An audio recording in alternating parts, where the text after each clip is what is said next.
Alrighty. So we're going to move forward to our next goal, and the next couple will go a little bit quicker, is not as involved.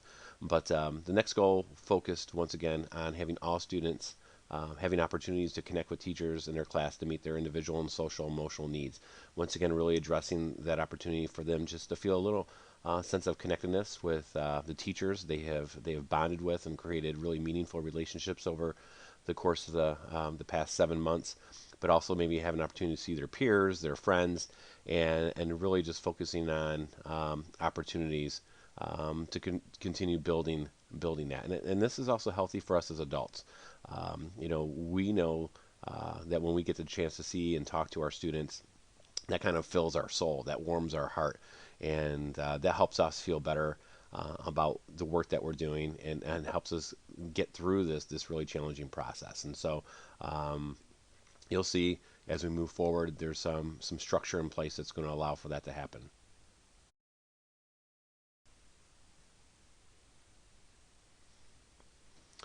And starting with the high school, we have two components of this. The first component is going to focus more on academic support, and the other is going to focus more specifically on the social emotional support. And what we've done, and you're going to see this hold true for 7, 8, and K6 as well, is that we're asking teachers to provide two 45-minute periods throughout the course of the week that we're going to relate to as academic office hours, very similar to those of us who went to college, or maybe even in our professional lives of being available at a very specific time, a structured time that folks can touch base with us, can ask questions about the lesson, the work, or maybe just having issues accessing some of the information. And these are not one-on-one meetings, but these are more kind of classroom-based, group-based opportunities. Just like if a student was in a class and they had a question, they wanted to raise their hand or wanted to go talk to the teacher. Very similar structure, but also it's different because it's virtual. And so what we're asking teachers to do and is to schedule two times to provide this academic office hour component. And that would be on Tuesday, Wednesday, and Thursday. And we did that specifically because Monday is the day that they're going to be getting the information off either Google Classroom or Seesaw. Have an opportunity to kind of get through it, maybe begin working on it. And then if they have questions, we'll be available on Tuesday, Wednesday, Thursday. And we're also going to ask teachers to be flexible and offering maybe an AM session on one day and then a PM the next. And some even at the high school level may want to do an evening session. Some students work and just the variances, and that's the flexibility that we have. We don't have to work in the constraints of a 7 a.m. to 3 p.m. model. We have flexibility to meet the needs. But what we are asking is that they do not change. Once we get these set, and students will get this next week when their teachers are meeting, that they know they're available. And they're going to be using tools such as Google Meet, Google Chat, Zoom, and we know that some may have some issues with security. We feel very confident that we can create these environments that they're secure for our students, that they're, once again, these aren't one-on-one meetings, and we're going to be utilizing all the security features with passwords and making sure they're not posted on Facebook pages for anybody to access. They're going to be directly given through students' Google Classroom um, venues. And so we've been using all these tools as professionals as well, and so feel very confident that we're able to do this. For students who do not have the technology capability, this is where once again I reference the ability to use their phone. When you do either a Zoom meeting or even a Google Meet or Google Hangout, there's an option for people to call in. I've had to do that myself in meetings. We do a lot of that. Actually, we've been doing a lot of those type of meetings and professional development. So students can still talk and hear, engage with their teacher through a call-in feature. And once again, we're very confident that everybody has access to a telephone. So we're excited about that opportunity. So that's for the academic hours. Once again, two 45-minute periods that students will get those schedules next week. But we're also going to be focusing on building those relationships and that social emotional piece.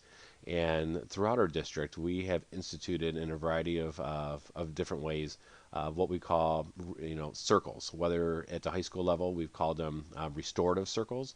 In other places, we call them community circles. We actually use these with our staff. I use them in my leadership meetings, and it's really about building that synergy with a team, building relationships, building trust, building that connectedness, because that's so important when we do meaningful work, and we want to continue that on.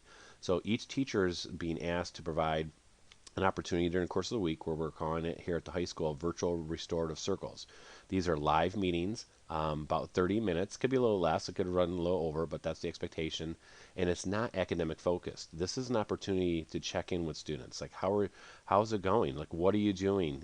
We could be having prompts of something like at the high school level. What kind of shows have you been binging? What have you been watching on Netflix? How you been, getting along with your siblings in your household, or what chores are you doing around the house, or projects, or maybe even talking about pets, or something that's going on, or maybe a new job that kids are getting during this time away from school. So that will also be pushed down to students. They'll know exactly when this is going to occur. It's going to occur at the same time, on the same day of each week. Once again, using the Google Meet, Google Chats, the Zoom options, and students can call into these as well. And also our fabulous social workers, student family specialists we have, are going to be working with staff and helping, provide some prompts, and kind of being that support, as they already are when we're in school, but they're going to be helping provide support, with helping staff engage. They may join in some of the sessions if teachers want them to. And so there's a lot of flexibility we have with this, and I'm excited about this opportunity as well, and hoping students take advantage of it.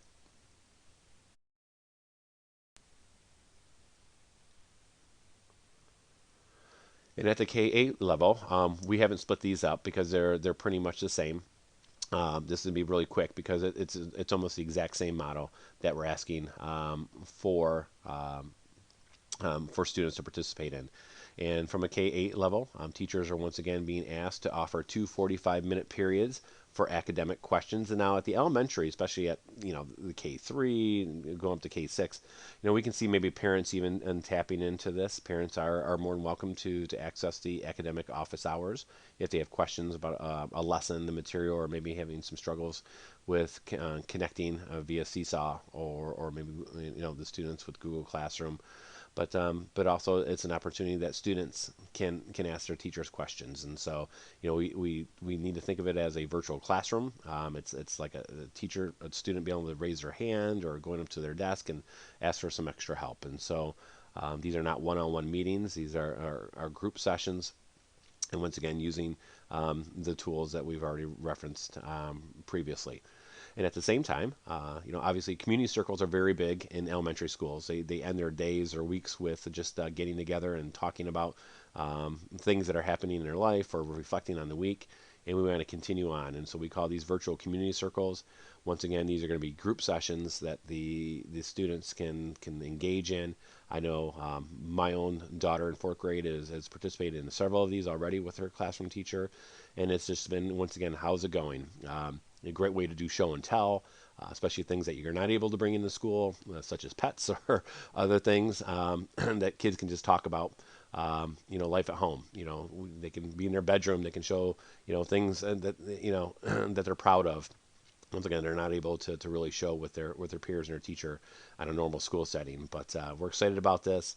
We definitely think our student family specialists are going to be directly engaged. They may be sitting in sessions.